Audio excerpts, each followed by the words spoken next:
নমস্কাৰ। আজি আমি আপোনালোকৰ মাজলৈ এখন ঘৰত গিৰিয়েক আৰু ঘৈণীয়েকৰ মাজত দৈনন্দিন হৈ থকা কথোপকথনৰ এটি খণ্ড আগবঢ়াই দিছোঁ।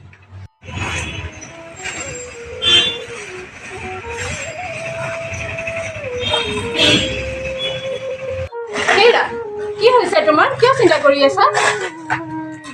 নক'বা আৰু বুজিছা, মোৰ হাতত এটাও টকা নাই। গেছো আনিব লাগে, লাইটৰ বিলো দিব লাগে।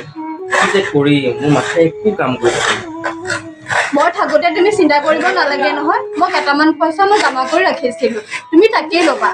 হয় নেকি? ভালেই কৰিলা দিয়া। আজি তুমি এনেকৈ গোটাই নোথোৱা হ'লে আমি আমাৰ এই বিপদৰ পৰা উদ্ধাৰ হ'ব নোৱাৰিলোঁ আৰু মই সেই আনৰ ওচৰত হাত পাতিবলগীয়া হ'ল।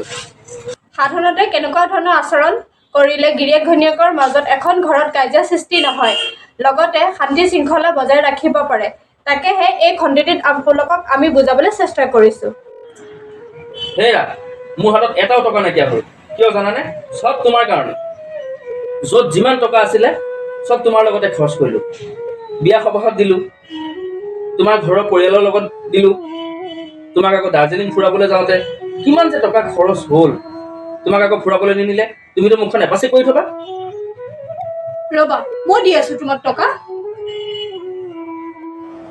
অ' বুজিলোঁ। মোৰ পকেটৰ পৰা টকা মাৰি আকৌ মোকে দিবলৈ আহিছা ন? কি কথা ক'ব আহিছা? একেবাৰে হাতখন খালী কৰিবলৈ গৃহিণী থাকিব নাপায় নহয়। কথা ক'বলৈ আহিছা? মোৰ এই পকেটৰ পৰা টকা মাৰি মোকে দিবলৈ আহিছা? মোক বেয়া বুলি ভাবিছা? এইবোৰ চুৰ চুলত এৰা কিন্তু। নিদিয়াহেঁতেন কি কৰিলাহেঁতেন? হ'ব, মোক জ্ঞান দিব নালাগে। এই চবৰ লগত মোক চুপতি মাৰে নেকি? মই যাওঁ।